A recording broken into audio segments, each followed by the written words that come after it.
Chiltern Voice. Online and on your mobile. Your station. Your voice.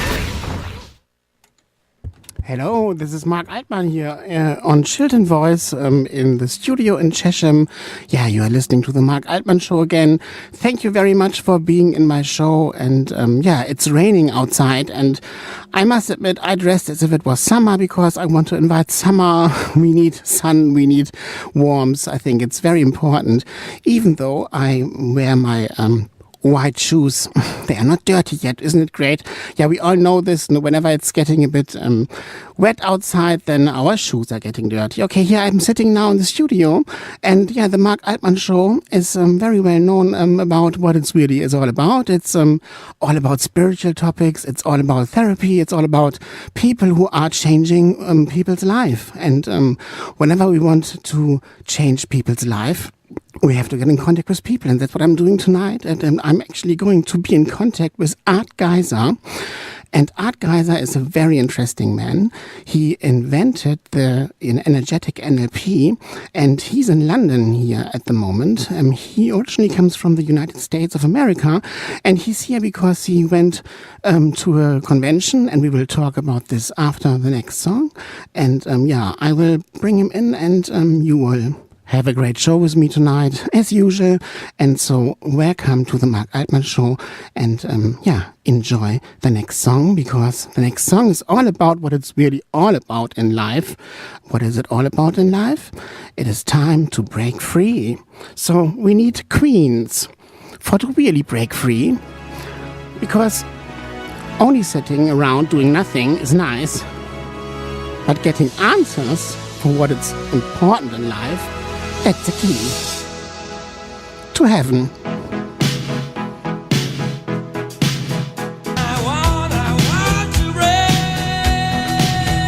And I think he's so right. He wants to break free, so do we. I think it's important to break free. And to really break free, I think this evening can help, because I have Art Giser now here in the studio. Are you there?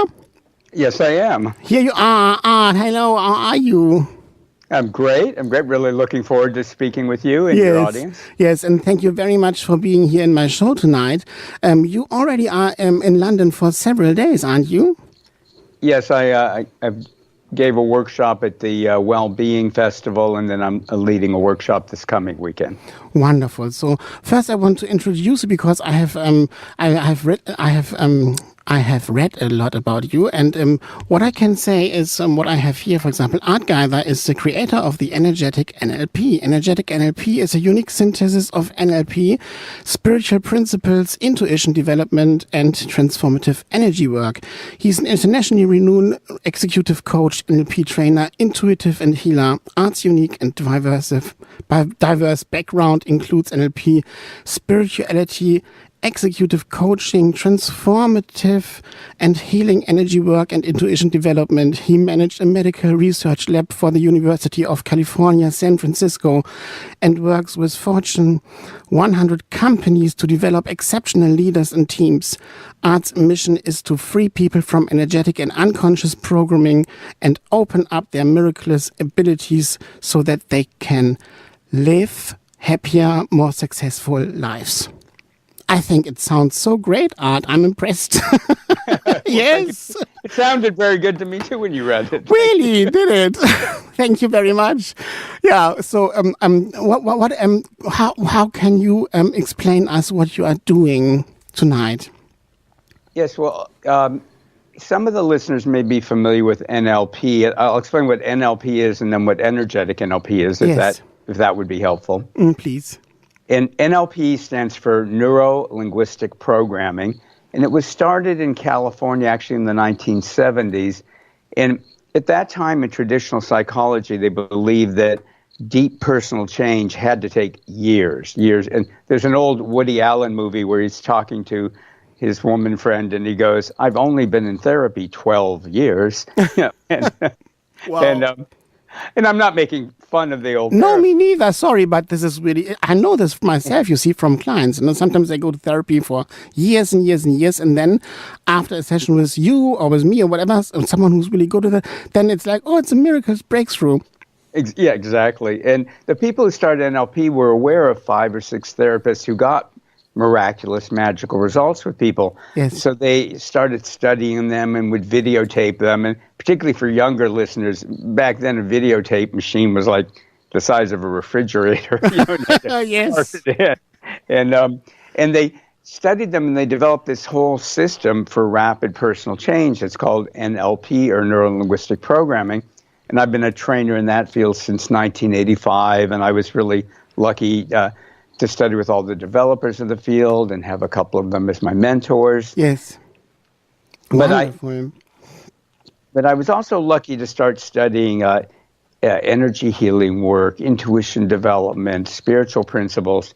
And at first I would keep them separate, and then people would keep saying to me, why are you keeping them separate? They're both great, and they both had different strengths and weaknesses. So I started weaving them together and developing my own material, and that was the birth of energetic NLP. So energetic NLP is this unique synthesis of NLP, the neuro-linguistic programming, with spiritual principles, transformative and healing energy work, and and intuition development. So when we talk about the conventional NLP, it is not spiritual at all? Well, it's like psychology. It depends how you use it. So you can use psychology without any spiritual element, or you can use psychology with a spiritual orientation. But a spiritual orientation isn't intrinsic to NLP. Okay, that's interesting. So NLP is like a spiritual psychology that I'm actually also doing. And so you do spiritual NLP, or how would you describe it? Emotional or spiritual or energetic, you say, yeah? Well, yeah, what I do, I call energetic NLP. Yes. I'm sure, as you know, words kind of fail us. We really don't have the words that we really need for all of this. Absolute right. From your background and from your point of experience in regards to what you're doing, what was your biggest breakthrough for you yourself while you were doing what you're doing? Oh gosh, I mean there've been so many of them. Probably the biggest was I had always been an adventuresome person, and then I got really stuck. I was managing a research lab for one of the top medical research institutions in the world, which is the University of California Medical School in San Francisco. Mm-hmm. And it was a good job. I was proud of what we were doing. We were looking at the effects of estrogen and progesterone on the tissues in a woman's body. And, I could take my lunch and go listen to Nobel laureates speak. I worked with great people. But I knew I didn't belong there. But I didn't know what I wanted to do when I grew up. And, and this went on for years. And I'd always actually believed that something was just going to appear one day and that was going to show me my path. I don't even know why I believed it, but I did. But then, as the years were going on, I thought, well, maybe I'm just making excuses and I'm, what's wrong with me? And why can't I change my jobs? And, I started actually feeling quite, the rest of my life was fantastic. I had love. I had, I was having a full, rich life. But, and by the way, I don't think everybody needs to be doing, their life's work. But for those of us that really care about that, it's painful when we feel like we're not doing what we should be doing. Yes, I agree. Very much, yes. Yeah. And then, I was going to say, I got very lucky. I went to a talk on intuition, and they were selling different books on intuition, and they had a break, and I went out in the hallway, and I saw a bulletin board, and there was a flyer, and it said neuro-linguistic programming on it. And when I read the words, it literally felt like a bolt of lightning hit me on the top of the head and went down the midline of my body. It was literally like boom. And the scientist in me was going, what was that? And the mystic in me was going, well, it was a sign. What do you think it was? Yes. And were you aware of what signs are at the time then? Kind of, sort of. I didn't really think that way particularly. I was aware of the concept that there are signs, but I didn't really ever think about it. But it was but you had no teacher who taught you things like that? Not at that point. Okay.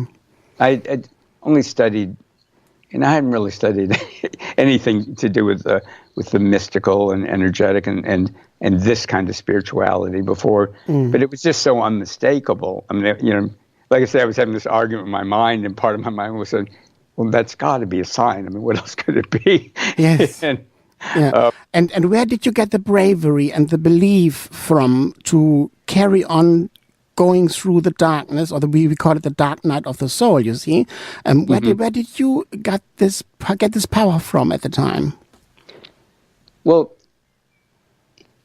at that point, I had sort of gone through a dark night of the soul earlier when I actually started, my intuition started opening up, but I shut it down. That was more when I was 18. And in this part actually didn't take strength because I got so excited about it that it was joyful. And there was an immediate second sign. I went back into the lecture, and here they're selling all these books on intuition. And there's one book that has nothing to do with intuition, and it was an NLP book. And I thought, now that's, so now like the second sign. Yes.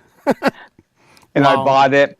I got home, I started reading it, and it said, don't start with this book. So I grumbled and ordered the book they said to start with. And then I just was so entranced with what I was reading that at that point it didn't take any strength. I was so excited about it. Other than it seemed like they were making these really extravagant claims, like, oh, we can cure phobia in one session, and we can do this. And everything they were saying made sense to me. But, again, having a science background, I thought, oh, these are really extravagant claims. Yeah. But there's always this contradiction, isn't it, between science and what you really experienced yourself? That's well said. Yes, exactly. But I didn't believe it couldn't be true. I just was skeptical, and I think that's good. Yes, very much. Yeah. There's a big difference between being closed and being skeptical. Yes. And then I found out about this NLP course. It was a super advanced course that I had no business being in, but I was so intrigued. I signed up for it, took vacation time, which in the United States, we don't get that much vacation time. Not that many. Yeah.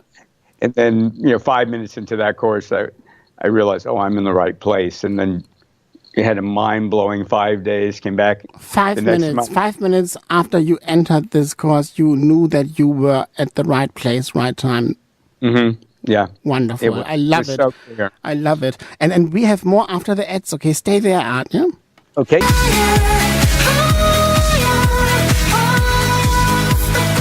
It's taking me higher up the ground.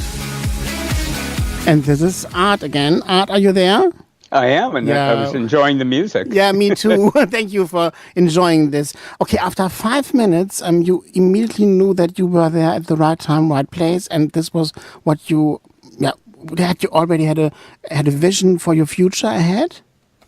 No, I didn't have a vision for my future. It was interesting. I just knew, that feeling when you know that something's right, like you should do something or shouldn't do something, or somebody is going to be important in your life. I just knew at that point, like, okay, this is where I'm supposed to be. And then, and then that got confirmed because it was in 2 5-day segments. And again, it was a super advanced course, and I didn't really, I was like scrambling the whole time because I didn't know the basic things. And we would break into small groups and we would practice NLP. And I was having a great time, but I was, confused a lot. But I just went, oh, this is just fun. And when I came back for the second 5 days, and most of the people in the program, they were like therapists and NLP trainers and master practitioners. And about 5 or 6 people came up to me the second 5 days and went, when we worked together last month? I went, yes. And they go, it changed my life. Mm-hmm. And I'd go, really? And they go, really? And so then I really knew, like, okay, I love this, and apparently I'm at least pretty good at it. So then I've never looked back since then, and I've just studied with, let's say, all the developers of NLP, and had an amazing experiences. But then when I started combining it with energy work, it took it to a whole other level, which was even more amazing. And does the technique stay the same? No, the techniques.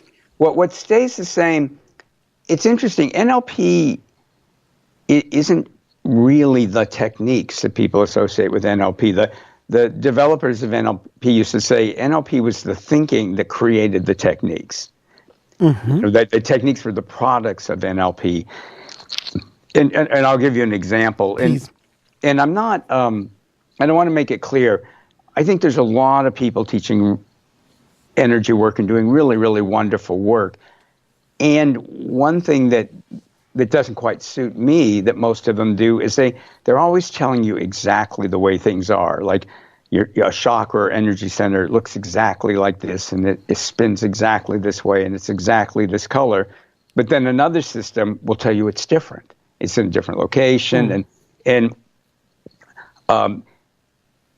one thing that I loved about NLP is that traditional psychology, when I had studied it, everything was absolute. Like, this is the way everybody is. And that never felt right to me. And when I started reading the first NLP book, they went, we're not saying this is the truth. These are models of human behavior and human change. Don't believe the models. Explore the models and improve them. And when the models don't work, improve the model. And it was so liberating to hear somebody go, we're not saying this is some kind of this isn't like God gave us the 10 Commandments. It's, this is our theory at the moment. Yes. And, which is the way science is supposed to be anyways. And what kind of models, by the way, for example? Give an example, maybe would be good. Yeah, so, and I will in just a second. So, okay. So I've taken that into energetic NLP. So when I teach people, I'll go, this isn't some kind of absolute truth. This is a way of thinking. So explore it and feel free to change it, improve it. And there's a story, it's better known, for some reason, I think it came from England, but it's better known in the U.S. It's the story of the blind men and the elephant. Have you ever heard it? No. Yeah, I find most people here haven't, which is funny because it's from England.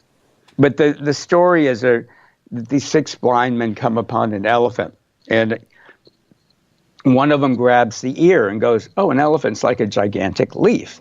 Another one touches the side of the elephant and goes, what's wrong with you? It's like a wall. Another one grabs a leg and goes, you guys are nuts. It's like a tree. Another one grabs the trunk and the tail, and they go on and on like this, and they end up getting in a huge fight, and they split up. And the point of the story is if they'd have put together everything they'd all observed, they'd have had a pretty good idea of what an elephant was. But instead, they were all trying to be right, and they were all taking this little piece of reality that they were observing and trying to make that some kind of total truth. Well, to me, I think that's what happens in spirituality and energy work.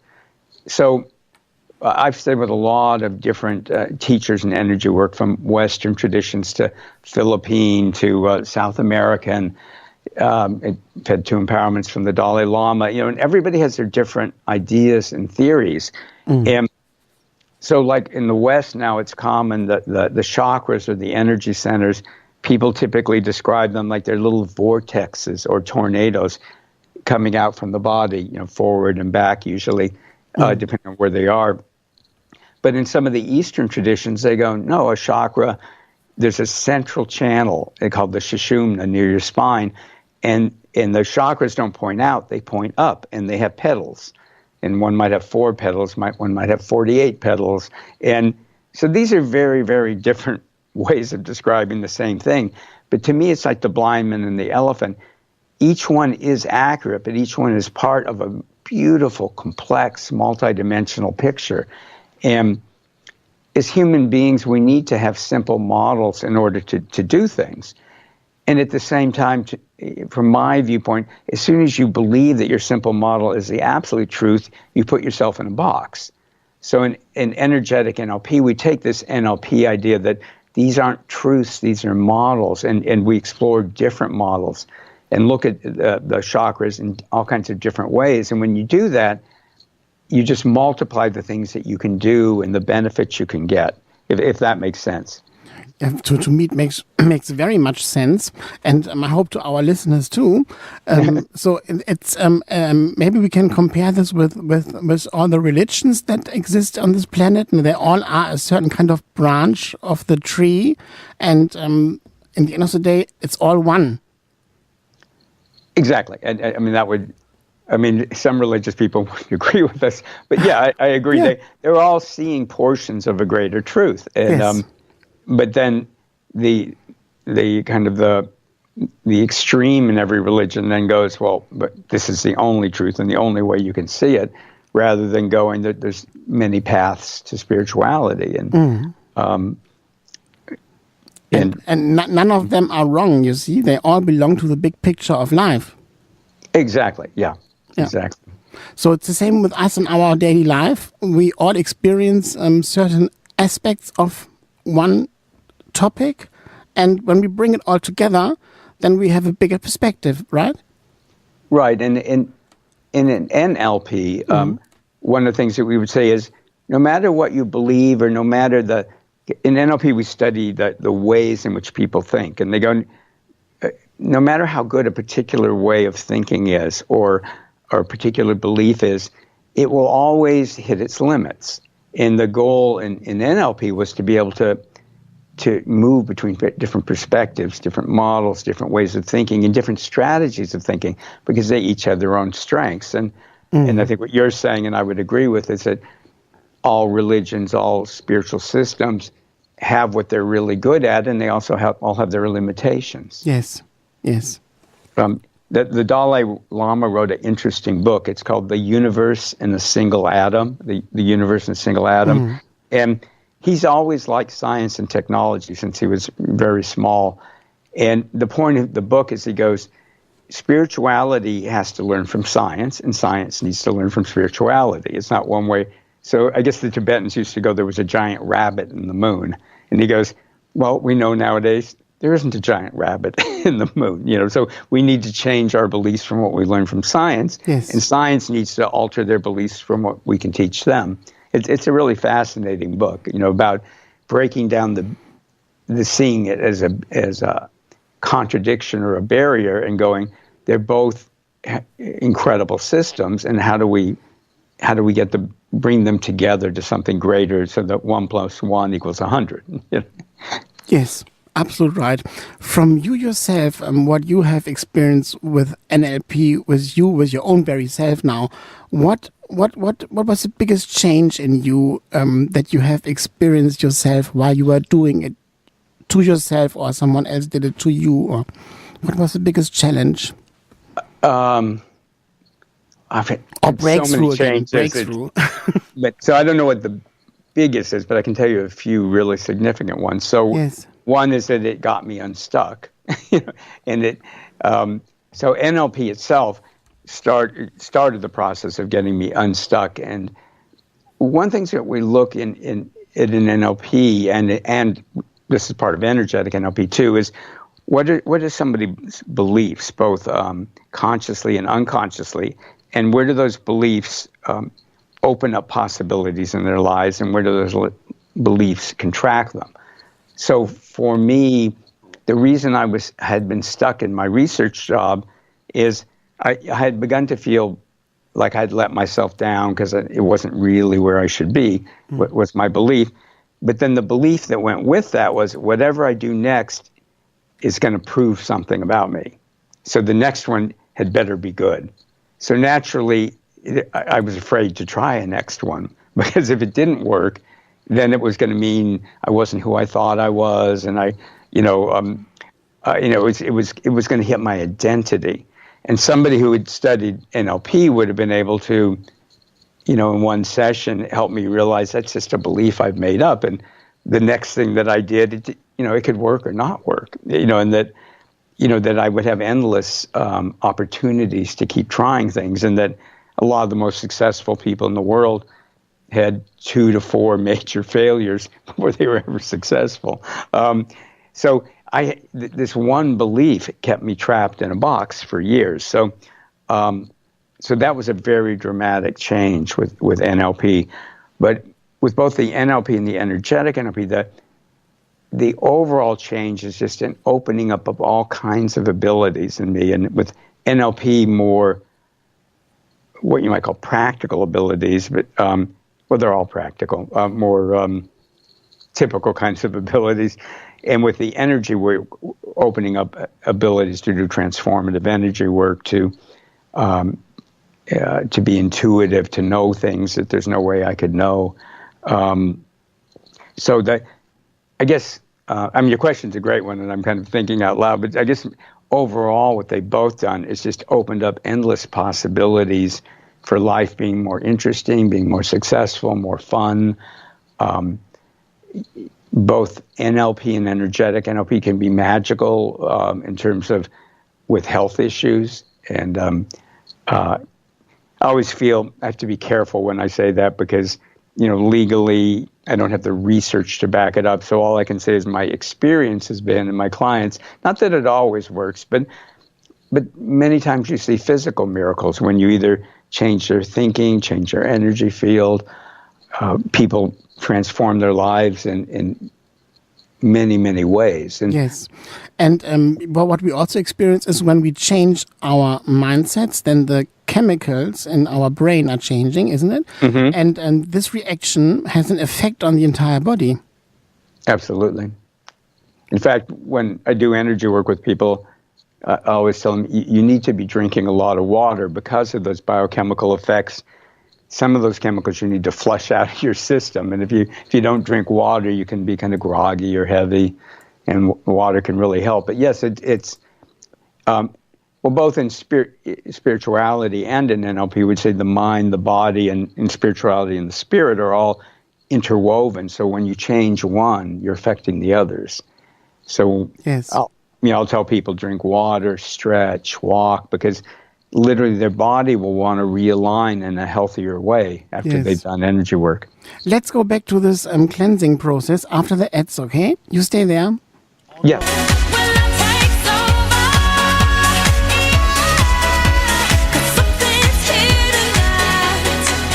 When love takes over, then we have done the good job, I think. Art, won't you agree? Yes. Absolutely. Yeah.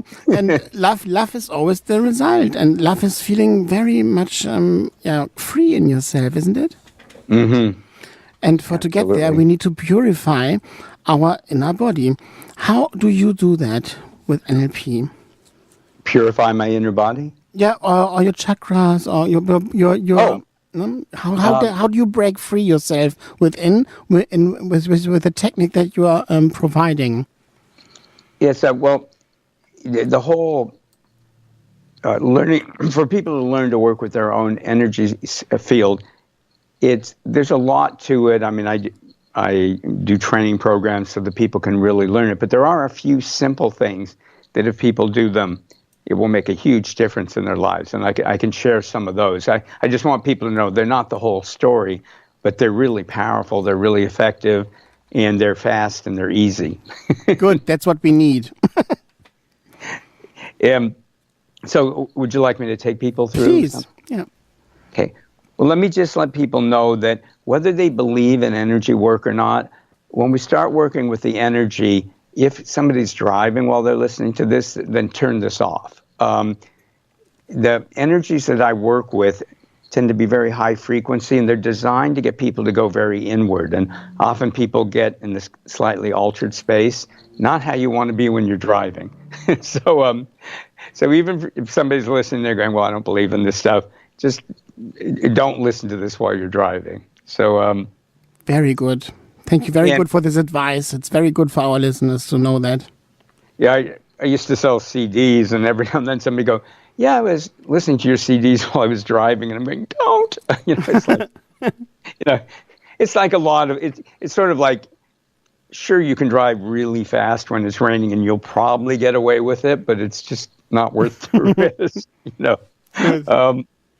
So a couple things. One thing I took from old spiritual systems in NLP and brought into energetic NLP is the idea of working with symbols. In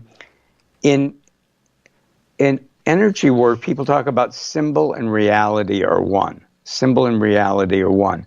So if you imagine a symbol for something and you just go, it means a certain thing, like this symbol means love, this symbol means fear, your mind and your spirit will treat it that way and will actually work with whatever the symbol is about. So we use symbols a lot and work with symbols in energetic NLP. The other thing, that there's a concept that's real important before I take people through the process.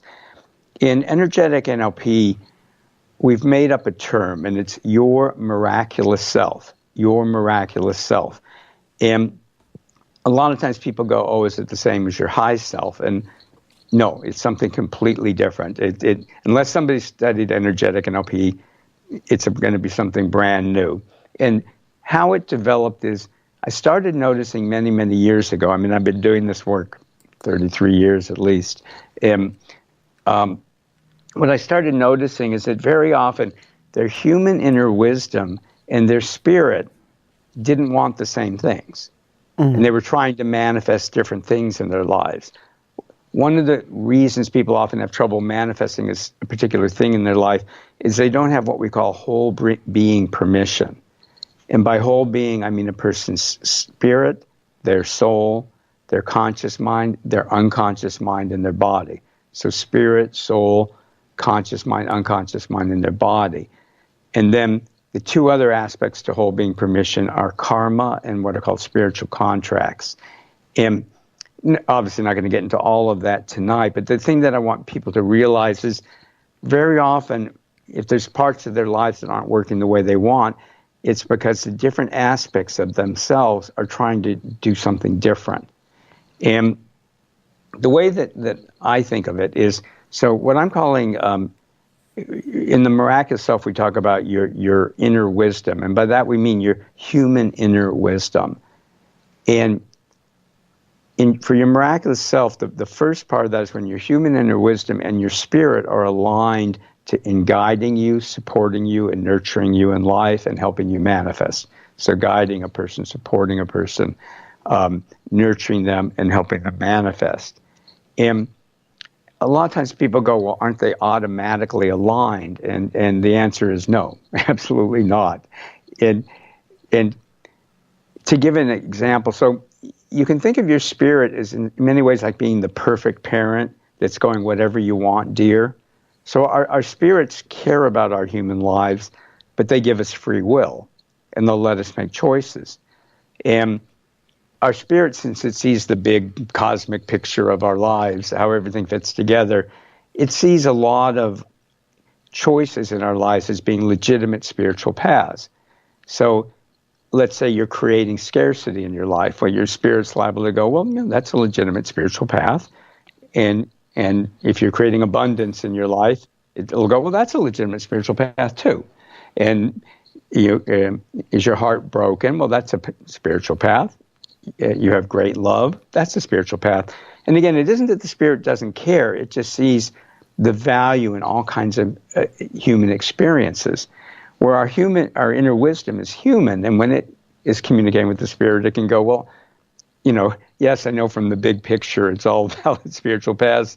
From down here, they're not all the same. And they're not, can I have more abundance, more love, more health? And so, don't you think it also comes from the intention?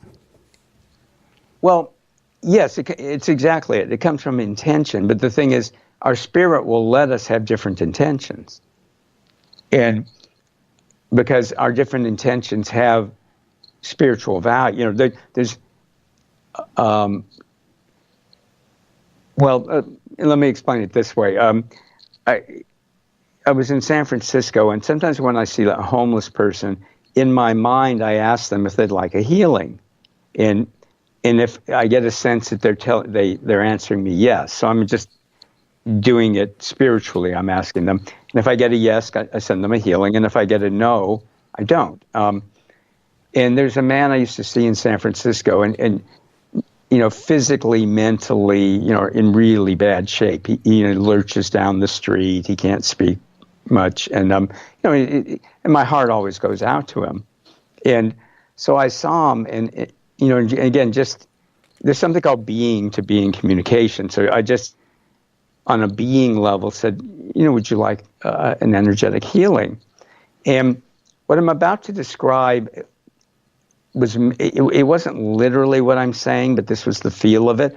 All of a sudden I saw like this cloud of energy behind him that was beautiful, and it was huge. And I realized that was his spirit.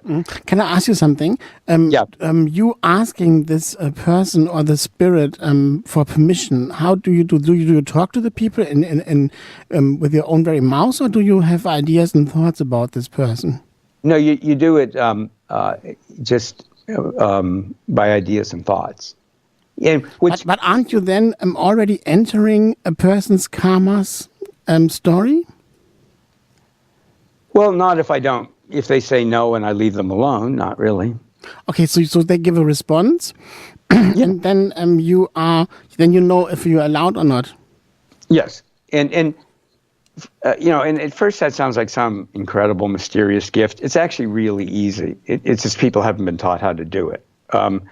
It's ridiculously easy once you know how to do it, and so it's something anybody on the planet can. Everybody can do these things. It's just they either haven't been taught how to do it, or we get all kinds of programming, ancestral and societal and family programming, not to open up these amazing abilities that we have. But everybody's got them.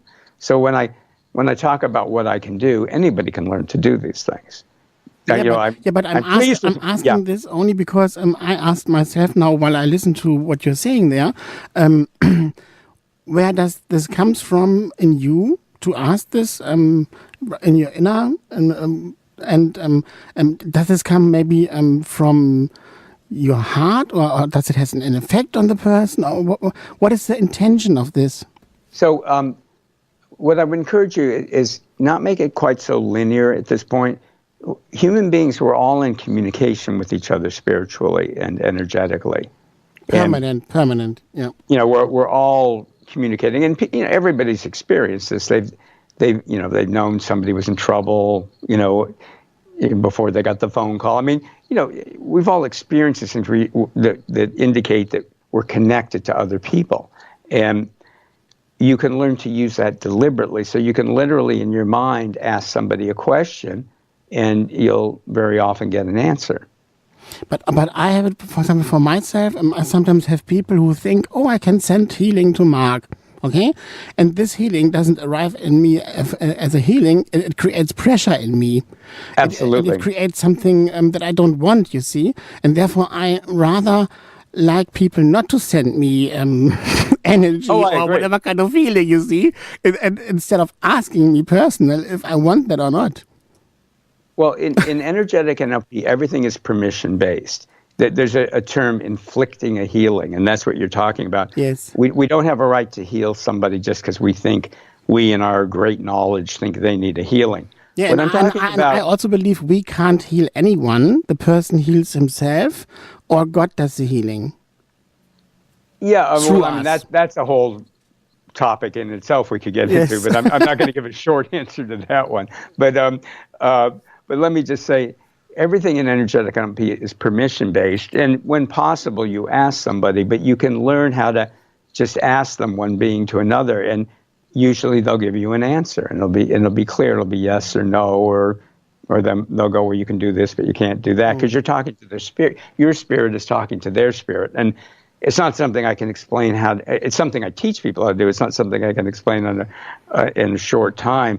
But it's actually quite easy once you open up your intuition and your if you want to call it psychic abilities. Once you open them up, it's really quite easy. Yes. But I think you are clear enough to have so few ego when you're doing it, that you are not doing this from your ego. You're doing this from higher power.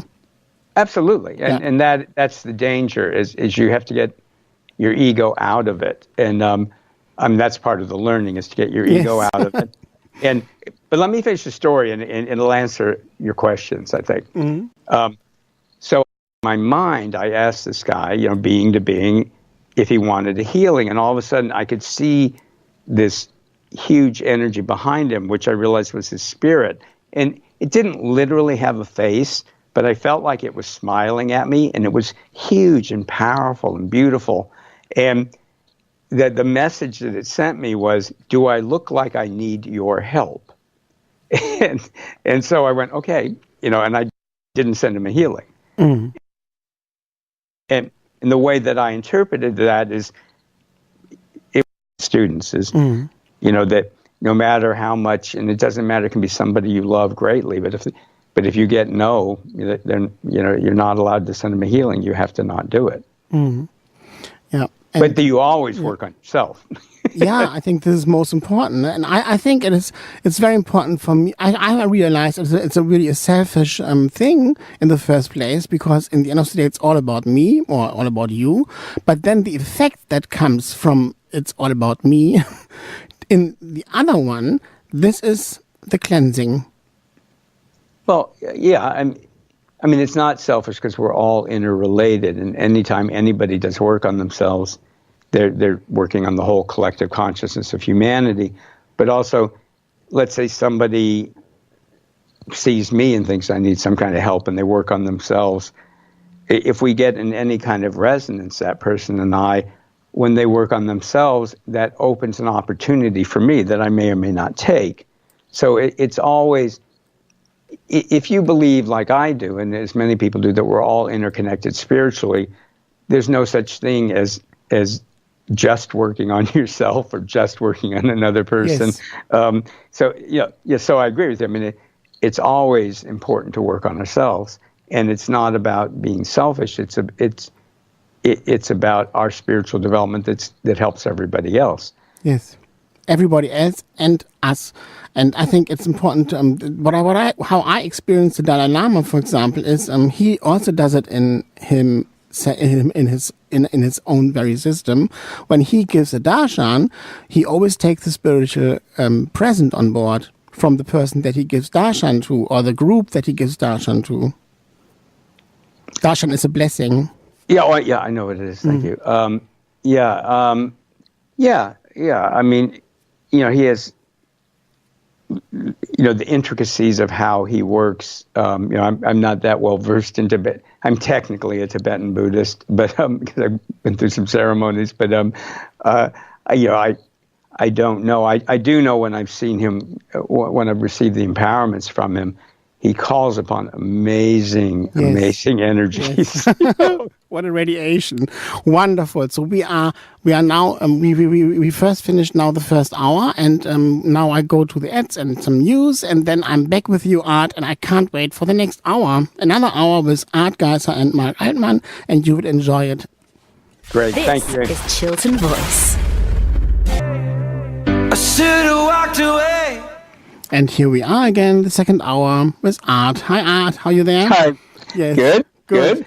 When you work on a mindset with a client, how, for example, a mindset, I'm not worthy, how do you work on that mindset with a client? Well, there's two basic approaches. The energetic part of it will be a little difficult to explain in a brief way, so I'll start with the NLP part of it. NLP has a number of different ways to change limiting beliefs. And I'm just trying to think of a simple way to explain it. But there's multiple approaches in NLP for that. And I don't know that I'm trying to think if I can say anything about how to do it to people. But if I, for example, would have the mindset now, for example, that I'm not worthy to have a life myself. Mm-hmm. How would you? What would you do with me? Well, the thing about you're asking a great question, but it's a little bit like if you went to a brain surgeon and go, well, how do you do the brain surgery? It's like, yes. That's what we train people how to do. But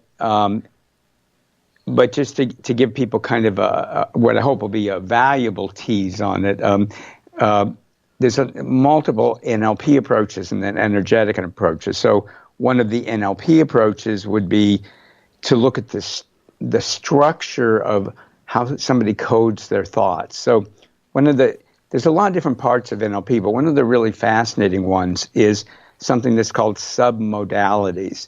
And by modalities, they mean the ways in which we think. So we tend to think in terms of our senses. We can picture something.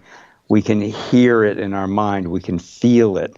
We can even smell it or taste it. And if the smell or taste sounds odd to people, you hear people say it in their language, like, well, I was going to do something, but it didn't smell right, or it left a bad taste in my mouth. We actually think in terms of all of our senses. But the major ones tend to be the visualizations, the auditory internal dialogue, or what's called kinesthetic feelings in the body. And what they've done in NLP is take that to a whole different level. So you imagine, we're on radio, but if we were on TV and I held up two bottles, and one was a wine bottle and one was a soda bottle, even if you couldn't read the labels, you would know one contained wine and one contained some kind of soda, because of the shape of the bottle is a code. And in the same way, we've unconsciously developed coding systems in our mind. So we code things like what a belief is, what doubt is, what acceptance is, what grief is. They're all coded. We even code time. Like when you think of something, you know whether it was past, present, or future. And that's because it's literally coded. And in NLP, we can discover what somebody's coding system is, and then we can teach them to repackage it.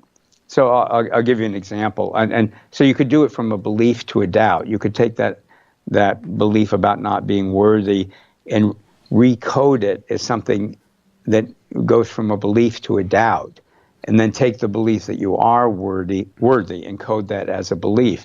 And mind-bogglingly, if that's such a word, but astonishingly, it would be a better word, it works. I mean, I'll give you an example. Back in the 80s, I heard about, I was just starting to learn this, and I heard that you could use it with grief. And I read the technique in this book, and I thought, well, that sounds interesting, but I'd never even tried it. And this woman came to see me, and 13 years before, her son, when he was 17, was fishing, and he drowned. And she came in and she goes, I'd like to be able to think of my son without crying. It's been 13 years. And we did several things, but the main thing we did is we recoded her thoughts about him from grief to acceptance, and it changed everything. And after that, I had this reputation as this miracle grief worker. And literally, I'm doing it like a cookbook. I mean, that's how powerful the technique is. But you can do it. When I actually very first heard about the belief and doubt one, I was in an NLP study group, and I went, I've just learned this new NLP technique from a book, but do you guys want to try it? And we went around, and everybody in the group brought up a limiting belief, and we changed it. And, so that's through the submodalities. That's one way. Another way is you find the whole logical structure around a belief, even if it's illogical belief, and then sometimes you can take that apart. So I had this, about the same time, this young Filipino man came in, and it was really a neat young guy in his early 20s, and he goes, I can't sleep at night because I'm afraid of ghosts. And I go, well, what, okay. And he goes, when I was young, we visited the family in the Philippines, and where he lived, the floors were thatched. And his family thought it was funny to yell in the middle of the night and stick pitchforks up and stuff. Yes. Why they thought that was funny, I don't know. But he was so traumatized. Yeah, it feels like, yeah. And he didn't intellectually believe in ghosts, but he was afraid to go to sleep at night because then he couldn't see the ghosts and defend himself.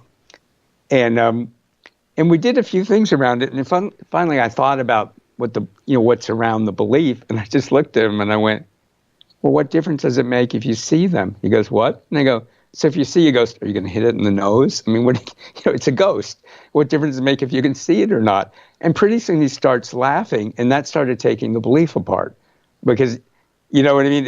Internally, it seemed so ridiculous to him that it began to fall apart. Because if you think about, well, what difference would it make if you could see the ghost or not? And yeah, wonderful. So, because I also see spirits, you see. Yeah. And but I know that I am in power. They are not. Exactly. And I hadn't studied as much spirituality and energy work, so I would have added some things in now. But as you know, and that's part of what I was trying to get him to realize in a way was just, you don't need, even if they're there, you don't need to be afraid of them. It's like they're not physical, and so, and there's something called the menu of influence in NLP, and it's a whole system for different ways to change beliefs. And then there's ways that we work with somebody's past. A lot of beliefs, something happened in your past and you made a decision. So maybe something happened with your parents and you decided you were unworthy, and then that gets locked in. So there's ways you can deal with somebody, their past. There's things that are called timeline work. There's a lot of ways to change beliefs. But what's fun in the energy work part of it, sometimes you can just energetically take them apart. You don't even have to go through everything I just described. Is it once, because if you think of I'm sitting here in a chair and there's a table here. Well, as we know from physics, the table is energy, the chair is energy, but it's highly structured energy, and a belief is structured energy, and you can learn how to use earth and universal energies to take the structure out of a belief, and that's part of what I teach. So depending on, I do sort of a dance with people where I get guided as to, should I do this from a very NLP way? Should I use a spiritual principle? Should I just work with it energetically? And I use all of those with people. And usually, like, if the belief will just change energetically, I'll do that because that's the fastest and easiest. But if it doesn't, then I look at, okay, what's preventing that? Because or maybe you also have only a normal conversation about their topic, and then this already brings it releases the power of the fear. Yeah. I'm sorry. Can you say that again? Yes, maybe you also have a normal discussion with a person about their topic, and this already frees their fear. Yeah. So I guess I don't have many normal conversations with people. What is normal? Okay, normal doesn't work. Yeah, but without maybe a structure in your head how to approach that, or? Oh well, well in energetic NLP, our belief is, I mentioned earlier about the miraculous self, when a person's spirit and inner wisdom are working together. So what we believe that we're doing in energetic NLP is, at the beginning of the session, my inner wisdom and spirit start communicating with their inner wisdom and spirit, and their inner wisdom and spirit is telling me what to do. So I don't fix people or change people in the way I think they need to be. Yes. I get guided. And I've been an executive coach, as you mentioned at the beginning. I work with some of the top corporations in the world and executive coaching and stuff. And sometimes it is something where I can give them good advice, but I tell them, like, this is me giving you advice, based on my experience. But most of the time, well, even that, I do that when I'm guided to do that. So in my mind, their spirit, their inner wisdom are in charge and are telling me what to do. And and maybe you clear their energy, and then they come up with the solutions themselves. Yes, yes, it can get, so let's say it's a karmic issue or a spiritual contract issue. Yeah, I'll work with them to change that. And then very often they come up with their own solution, but sometimes it's so new to them, they don't know what to do with it. So they're now in a place of more possibilities, but they don't have any experience. So that's where often I will come in and go, here's ways you can do it. And I don't tell them you have to do it a certain way, but I go, from my years in NLP and executive coaching and stuff, I know a lot of things that work, so let me suggest some of them. So there's a thing nowadays, mainly started by one. So we were calling ourselves coaches, which was a revolutionary thing at the time, like back in the 80s, before most people were. And in fact, I was invited to be on the board of one of the first associations for coaching, not athletic coaching, but life coaching. And a group that does good work and is very prominent decided that coaching was only that they come up with their own solutions. And I don't believe that's necessarily the right way. So if you ever played a sport, your coaches bring out the best in you, but they also sometimes, so I wrestled and I played American football. And my coaches, and told me, like, no, move your body this way. This is what works. The way it's, because I didn't know how to move my body. So I do that with my clients too. Sometimes they just don't have any experience, now that so let's say you change a limiting belief about worthiness. And let's say for a person that's kept them from having a really good personal relationships or loving relationships, well, they may not know actually how to act. So, I don't tell them you have to act a certain way, but I'll help them explore it, and I'll go, here's things people do, and you can try it this way, and you can try these other things. So, for me, I don't think it's about whether they come up with a solution or I do. I think it's when I work with people, again, my spirit's working with theirs, my inner wisdom's working with theirs. So we're guided on when it's something they can come up with, and it's something, and other times when it's something that they need information about because they just don't have any experience. Yes. Yeah. Well, and you provide the tools for that. Yeah. And do you also create masters yourself? When people come to your workshops, do you also teach them how to become an NLP coach? Oh, yeah, absolutely. Well, energetic NLP coach, yeah. Yes. Oh, yeah, absolutely. I have everything from 1 and 2 day workshops to a whole year-long program that's a mixture of in-person, and a lot of it's online, and it's people from the UK and Europe and the US. And and that's my goal is my goal is to produce students who are better at it than I am.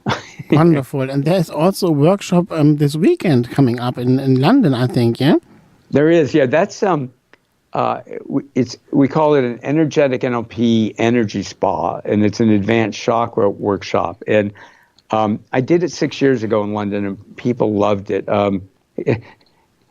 I like being an American in the UK because people think we're a little crude and bragging, so I can say things like that. Really? But, no. If I was English, I'd have to go, it wasn't bad. But these shorter workshops, we call them energy spas, and my students came up with it because they kept telling me, they go, well, we love the training programs, but the 1 and 2 day programs are really fun. They're like going to the spa. We don't have to learn a lot, and we just get to relax, and our lives change. Yes.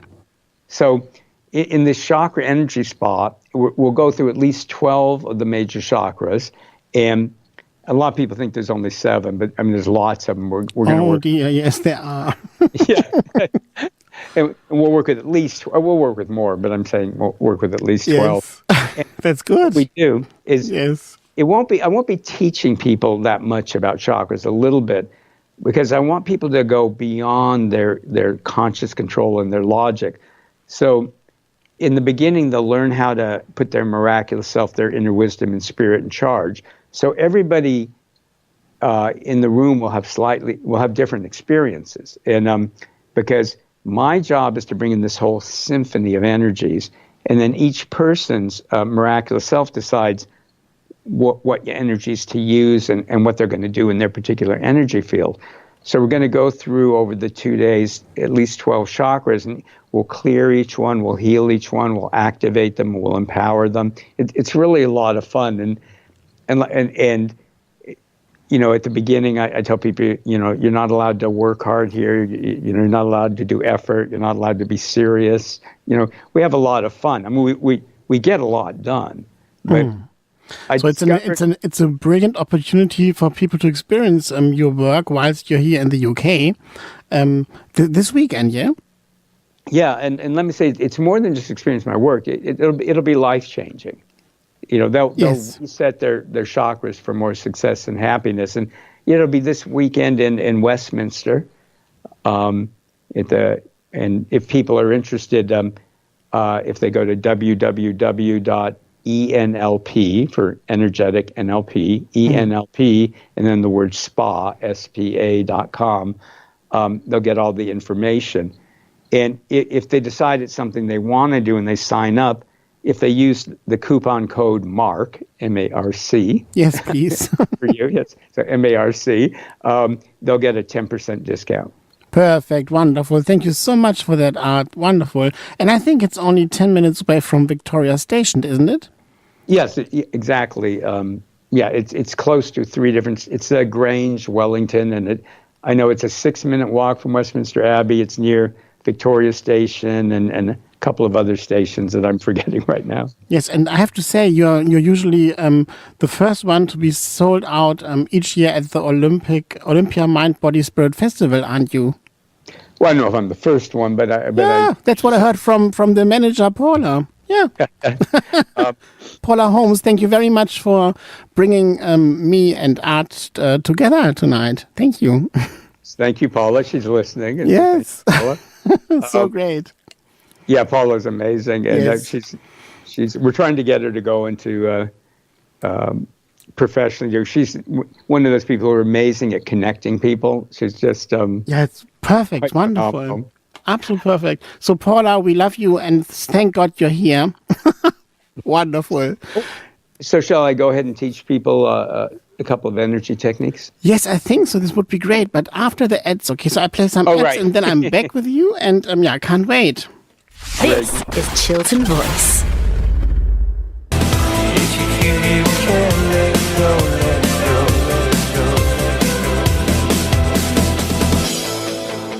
And we let go. Here we are again, Art.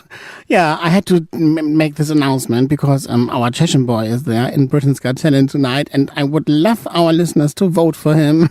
That's great. Yes, that's great. I just found out from Emily Calverhouse, our former mayor, and I had to make this announcement. Hey, and congratulations, and you're getting there. We are with you. Okay, Art, so can we now, you want to go to an explanation or an example now about this, yeah? Well, I'll teach people. It's a really simple technique. Once you know how to do it, you can do it for the rest of your life. And and if people tuned in later, I'll mention again that in NLP and in energetic NLP, and a lot of spiritual systems, you make use of symbols. And there's a saying in spirituality that symbol and reality are one. So if you pretend that a symbol represents something, your spirit and your unconscious mind will organize around that. And it also works with the unconscious mind directly. It's why our dreams are metaphorical, they're symbolic, and the unconscious mind likes to work with that. And you can open up abilities by having a symbol or metaphor for something.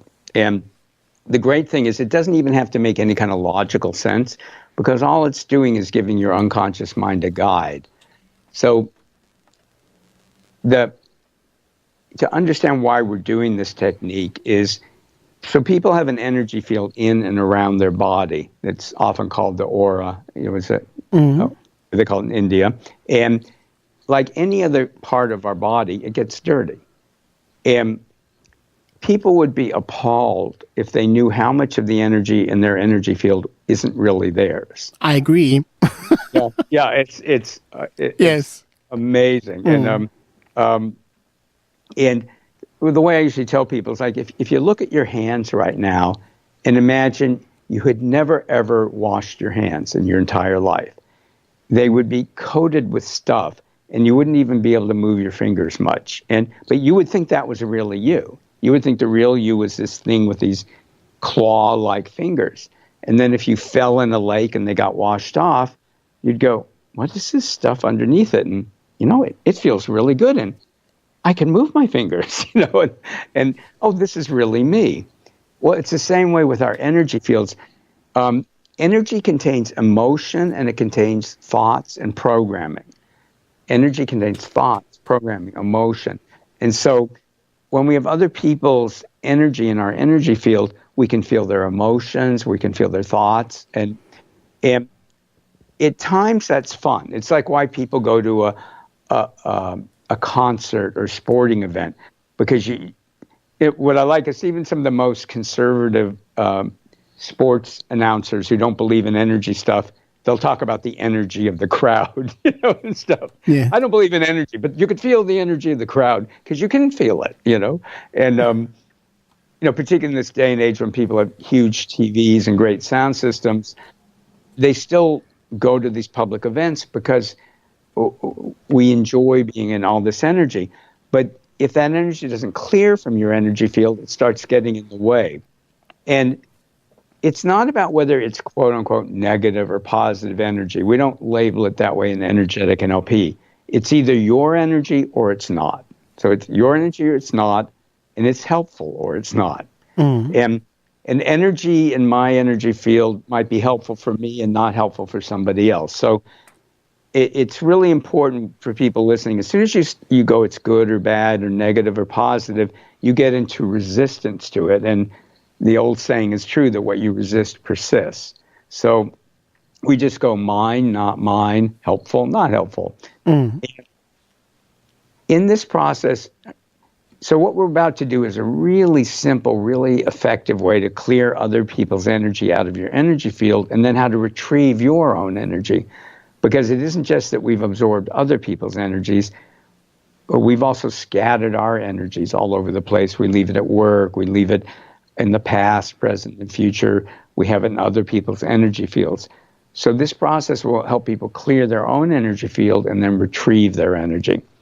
So a couple things about this. I'm going to describe it as a visualization. And for those people listening who don't visualize well, you don't really have to see it. If you pretend you're seeing it, your unconscious mind will do it. And people have so much trouble with that. It's like, you don't really have to see it. When I do it, I don't usually particularly see it in my mind's eye. I just pretend I'm seeing it. Sometimes I see it, sometimes I don't. It doesn't matter. You just pretend it's happening. And for people that are new to energy work, you don't have to believe it's going to work. It's not faith healing. The other thing is, it doesn't matter whether they feel the process or not. It's more fun when you feel it, but it doesn't matter. And they'll know later whether it worked or not. A couple of other things. When we're working with the energy, sometimes people have physical reactions. They might yawn, their eyes might tear, they might twitch. And that's just different ways people release energy. So I'm only bringing it up because sometimes people go, gee, was that okay? And yeah, it's all perfectly fine. And again, if people just tuned in, if you're driving, turn this off, don't listen to it. So I'd like everybody to take a couple easy, deep breaths and set your intention that what we're doing now is going to clear energies out of your energy field that aren't yours, aren't in present time, and aren't helpful. Aren't yours, aren't in present time, and aren't helpful. And your conscious mind can't figure this all out. So I'd really encourage everybody, put your miraculous self in charge. And your miraculous self is when your spirit and your inner wisdom are working together. And sometimes we just call it your M for short. So if I say your M, I mean the miraculous self. I mean a person's inner wisdom and spirit working together. So anybody who wants to do this, and I hope they'll try, go ahead and ask your own miraculous self to scan your energy field in your body and identify any energies that it wants you to release right now. And we're not trying to clear all of them, just whatever's the right amount. And just let your spirit and inner wisdom figure this all out. Now, almost everybody played with a magnet when they were a little child. And we know that a magnet is a thing that contains its own energy. And if you held up the magnet and you held up a pin and you let go of the pin, the magnet will pull it to it. All you had to do was let go of the pin. So imagine way out in front of you, there's a magnet, a big magnet, and give permission now for any energies from the front of your body or the front of your energy field that's going out in front of your body. Give permission for any of the energies that your miraculous self wants you to clear now. They're just being released, and the magnet is gently and powerfully pulling them out of your space over to the magnet. And just pretend that that's happening. And by the way, if anybody's listening to a recording, this will all work as a recording too. And then you take that magnet and you just imagine dropping it into the earth, and the earth recycles the energy.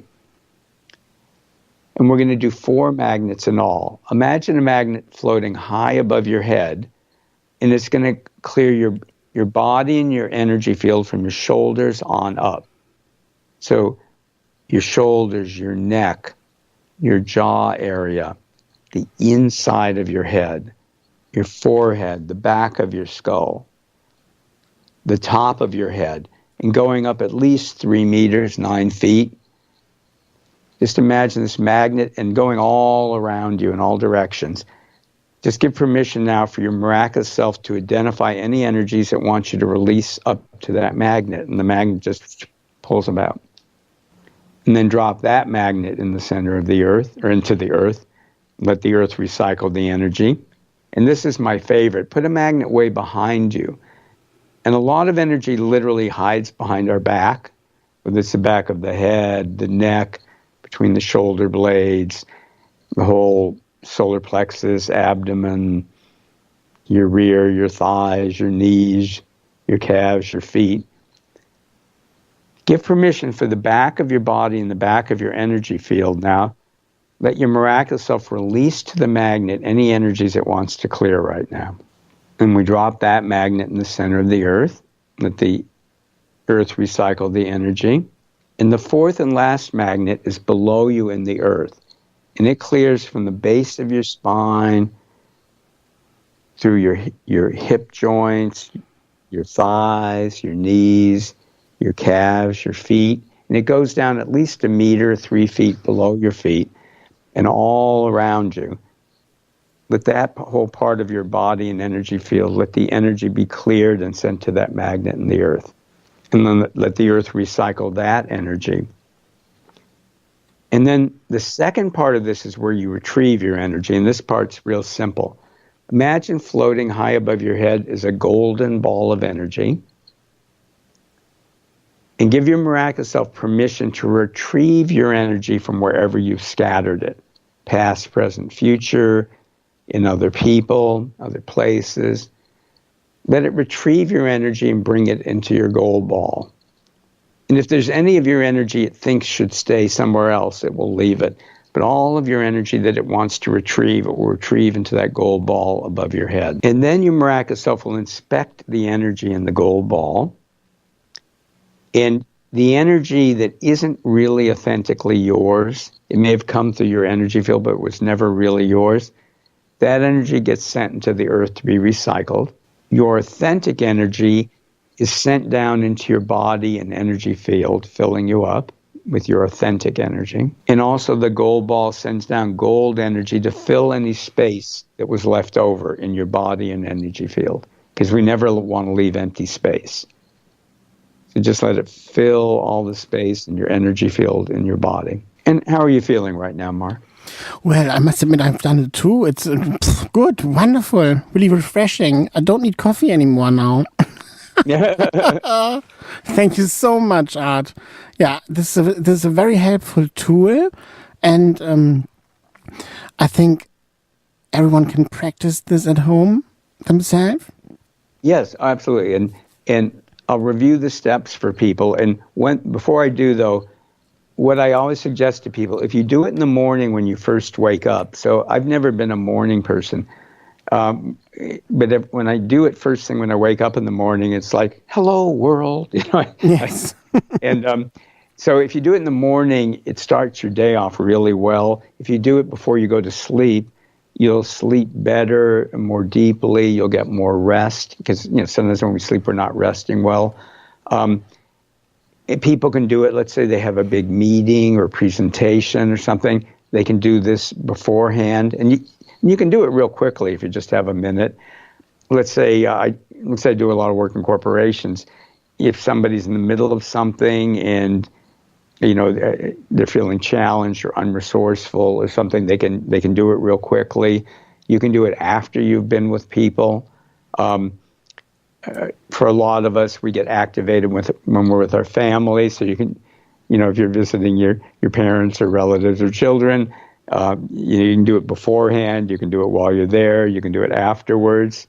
And what I've taught my students and what they often do, particularly at work or if they're with people and they're really getting their buttons pushed, just go to the loo. Just go, excuse me, I need the loo. And then you can just, you can just do it. I mean, you can do it anywhere, but then you can just really do it. Nobody knows that you're doing magnets in there and come back out. And people tell me, it can really, really help.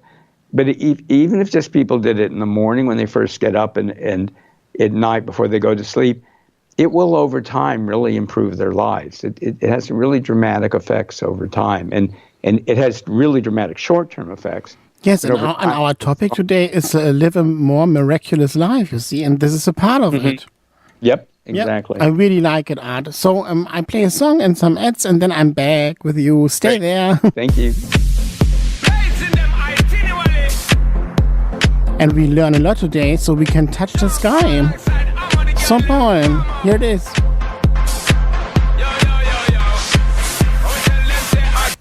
Yeah, and here we are back again to the Marc Altmann Show. The last 10 minutes now. Art, you're there? Yes, I'm there. Yeah, wonderful. So we had a great meditation, we can say. A meditation or a guided meditation. And the most fascinating aspect was this magnet, I feel. Visualizing the magnet. We all, as children, we have all played with magnets. Mm-hmm. Yes, and it was fascinating. And I think it's a very good tool. Oh, thank you. Yeah, I've taught it to many, many, many people over the years, and people just get so much out of it, and it's so simple. And if people really just, again, if they did it just twice a day, took 2 minutes twice a day, in the morning and the evening, again, they'd get great benefits. And if you want, there's another really easy, powerful energy thing I could teach in the time that's left, if you would like. Or please do so. Well, I'm sure most of the people listening are familiar with the concept of grounding. And if they're not, grounding is the idea that you connect to the earth. And if you look at a great athlete or a martial artist, they're grounded. They're really connected to the earth. And when we're not grounded, that's when we forget things and we get clumsy and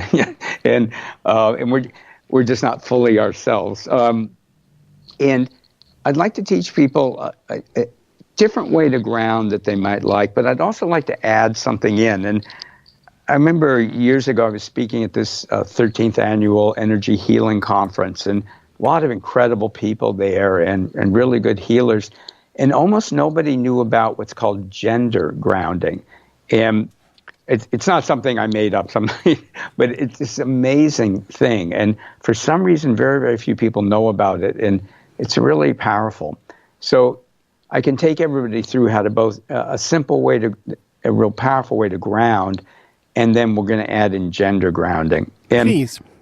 The reason for gender grounding is when we're children, we pick up gender energy from our parents and other people. It can be siblings, aunts, uncles, whomever. It can be from our ancestors passed down. And that gender energy has all kinds of programming in it. It tells people how you should be a man, how you should be a woman. And we're 21st century international people, and those old models don't, for the people listening to your show, for most of us, it's just not going to work anymore. I'm sure the women listening don't want to be barefoot and pregnant in the kitchen all the time. Maybe sometimes, but not all the time, and this gender programming has all the old roles.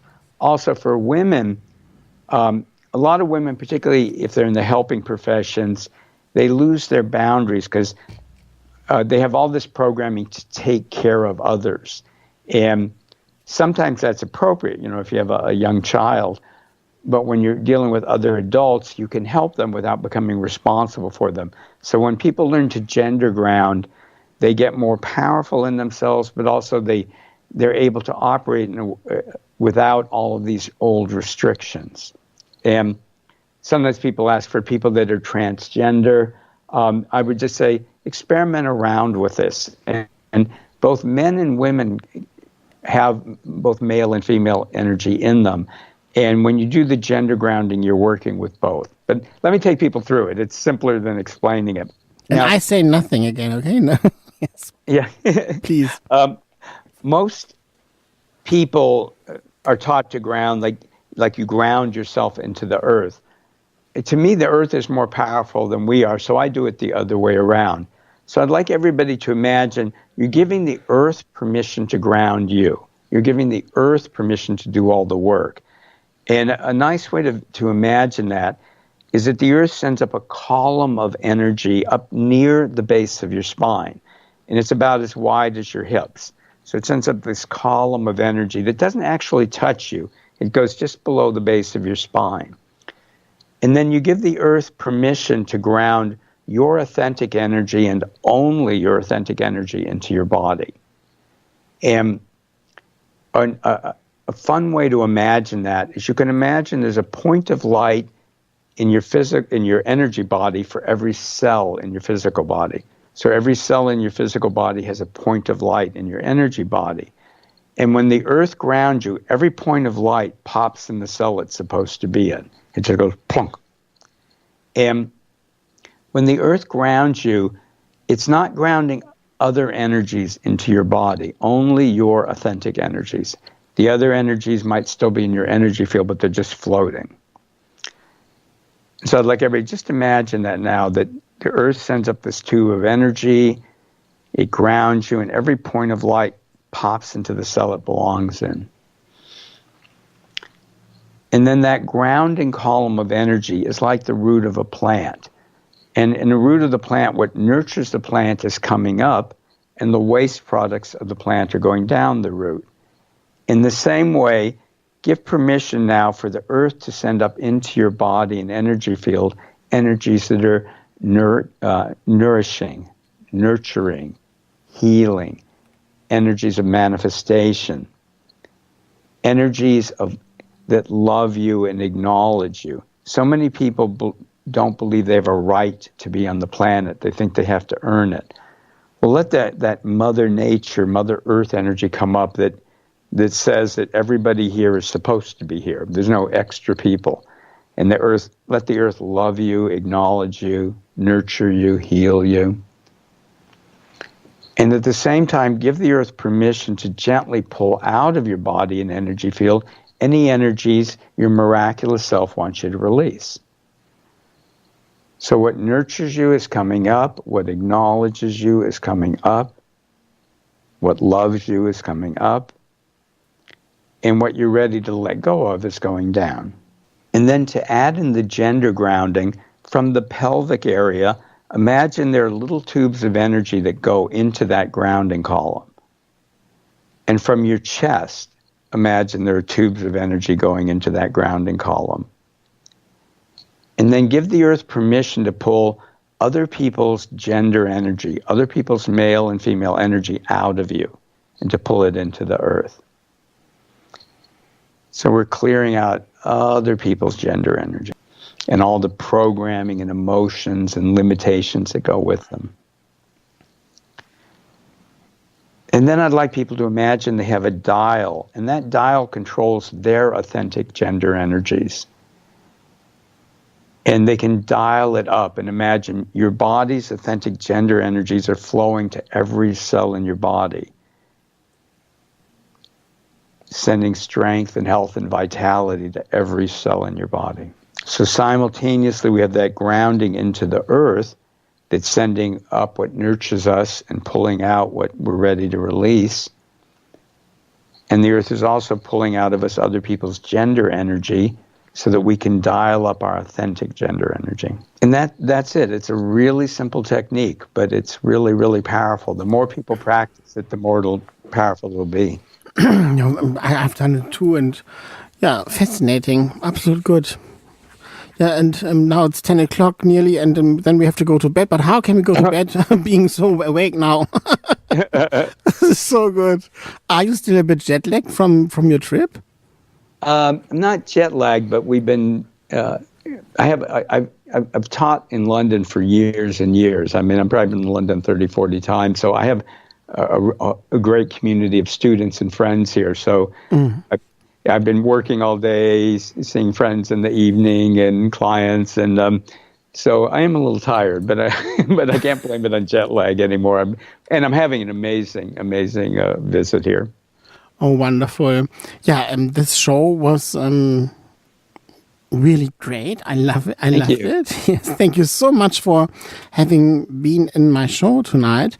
And do you want to say what is your last sentence for tonight? Maybe where can people, again, how can people contact you? Yeah, so my website is energeticnlp.com, but they can just go to ENLP, the number 7.com. So for energetic NLP, ENLP number 7.com. And if they sign up on my mailing list, I do many free webinars. And a lot of them are set so they're good in the UK and Europe time zones. They can also look up Energetic NLP on Facebook. Most weeks I do an energetic energy spa session on Thursdays. Probably won't do it tomorrow because of travel, but and then if people are interested in the Chakra Spa weekend this weekend, and if people can come, it's going to be life-changing and fun. And it will be, again, in Westminster, part of London, at the Grange Wellington Hotel. But if they go to www.enlp and then the word spa, SPA.com, they can read all about it. If they want to sign up, when they sign up, if they put in the coupon code MARC, M-A-R-C, for you, they'll get 10% off. Perfect. Yeah, wonderful. So, it was so nice to talk to you, and I hope to meet you soon, and then we talk more, yeah? Well, thank you. I really enjoyed it, and the thought I want to leave people with is that every human being is this amazing, powerful spiritual being, and I really encourage people to learn things to help them manifest more of that, because it just changes everything in your life for the better. Absolute right. Yeah, I can't agree with you more. And I can only say good night now to our listeners here in the United Kingdom, in Europe, in Mallorca, in Spain, in Austria, and good morning to Australia. Yeah, I know, because we have listeners in Australia. They are having a good breakfast, I hope, and they're on the way to work or whatever. Then thank you very much for our listeners in the United States, Canada, and in South America, the Caribbean islands. And you still have a little afternoon now over there. Yeah, and I can only say thank you for listening to my show, and thank you, Art, for having been here. And next week I'm back again, and next week I have a show with Fiona Day. She's also a clairvoyant, and she will Skype in from Dubai. And I think we'll have a very good clairvoyant show next week. Thank you very much, Art, and good night, and have a good workshop this weekend. Bye bye. Thank you. Good night. Thank you. Bye. Good night. Bye. This is Chiltern Voice.